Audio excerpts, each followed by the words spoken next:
imperative for all stakeholders within our society to actively contribute to this noble cause. The government's unwavering commitment to safeguarding our children from all forms of harm, including abuse, violence, homelessness, and abduction, remains steadfast. We fully recognize the immense responsibility entrusted upon us to ensure the safety and well-being of every child within our nation. This responsibility is one that we approach with utmost gravity and acknowledge that it necessitates the collective effort of all stakeholders involved. Our commitment to the protection of our children stems from our profound understanding that they are the torchbearers of our nation's future.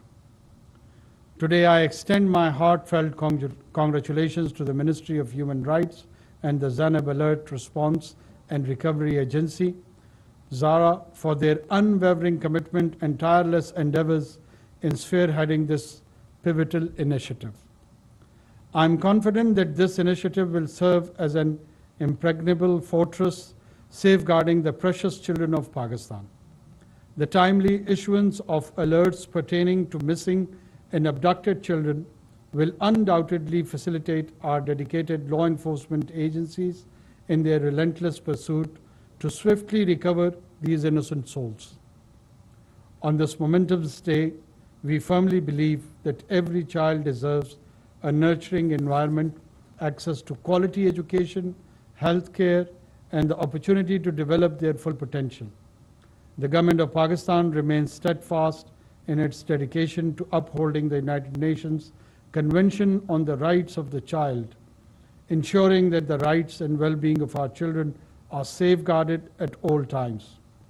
By empowering our children and advocating for their rights, we are building a stronger and more equitable society where every child can thrive and contribute meaningfully to the progress of our nation.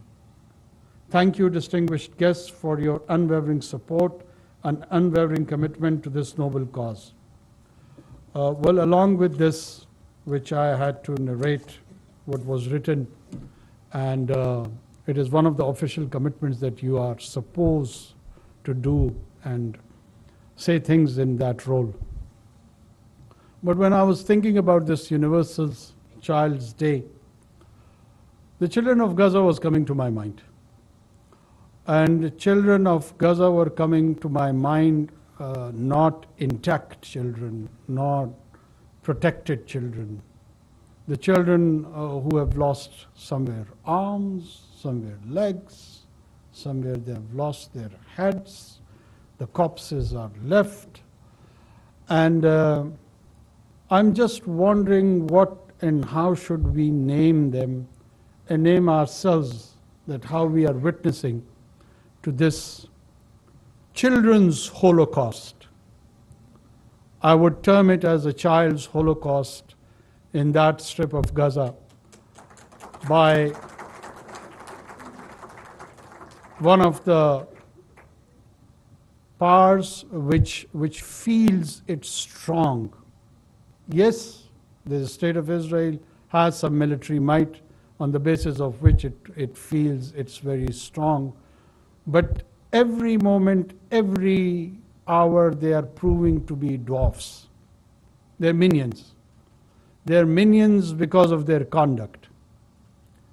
The professional militaries fight professional soldiers.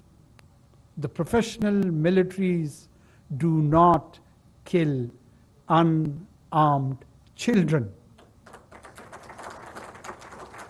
I've been repeatedly saying this, that in recorded history, on the advent of the birth of Musa alayhi salam,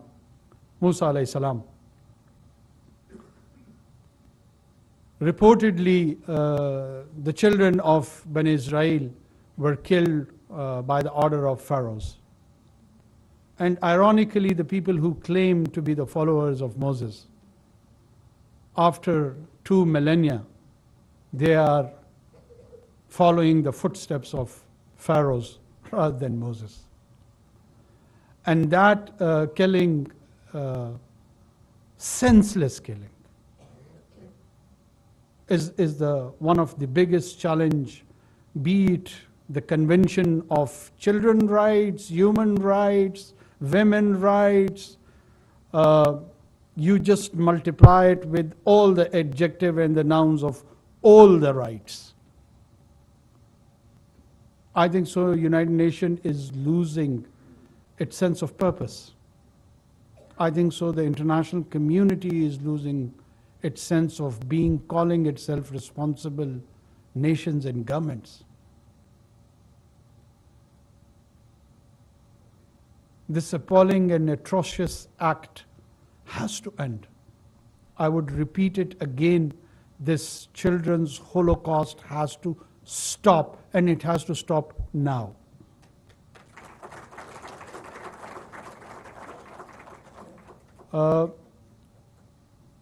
The heart of not just Muslims. Let me convey this. Yes, we are not apologetic about our identity as Muslim. We are Muslims. We are Muslims, and this is a pride which we take for last 1400 years. We are the continuation and the conclusion of Abrahamic faith. But whatever is happening in Gaza is beyond religion. Any decent human being, and the latest figure gives us that they are around 8 billion. Probably you can't even find genuinely thousands of people amongst these 8 billion who could defend such a defenseless act. So the majority of mankind is on other side. From diversified faith, from the diversified background, everyone, men, women, children, elderly, young, are condemning this brutal act, and it should remind us that on this Children's Day, those children of Gaza, we are honestly ashamed of you. I can't look into the eyes of my own son. I feel helpless. I feel helpless because there are implications when we think to respond to such challenges. But let me remind anyone and everyone who's listening to this. These gory images in this age and time of new technology, this is no more a written history. They should not forget.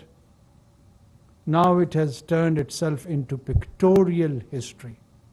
These images would be reproduced, bring back to life after not just a century, rather even a millennia. It would be part of the collective memory of people of different identity groups, and it would lead for the conflict of the future causes of the future conflict.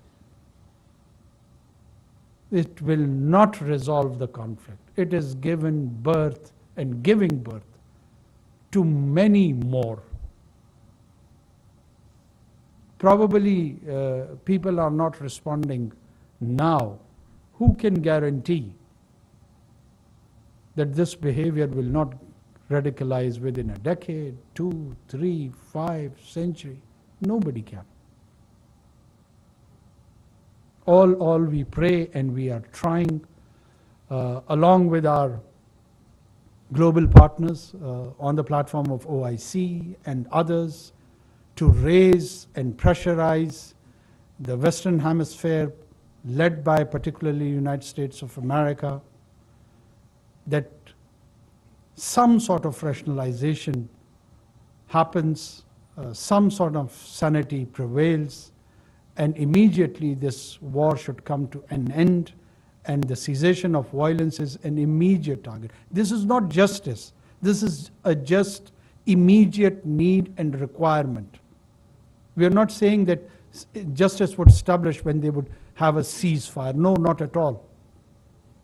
And the creation of a human corridor is a prerequisite where the children, like our own children, would probably have a chance where they may come back to life. They're vulnerable, their life is at stake, the injured, women, elderly, everyone. It is simply a genocide happening around us, and we have to raise our voice, we have to play a role, whatever we can in our own capacity, be at the governmental level or a societal level, and try and translate that this should come to an end. I thank you all for giving me this opportunity to talk. Thank you. निगरान वज़ीर-ए-आज़म अनवारुल हक काकड़ आलमी यौम अतफाल के हवाले से इस्लामाबाद में मुनक्किदा तकरीब से खिताब कर रहे थे। इस मौके पर वज़ीर-ए-आज़म ने ज़ारा ऐप का इजरा किया। उन्होंने कहा कि बच्चों के हुकूक के तहफ़्फ़ुज़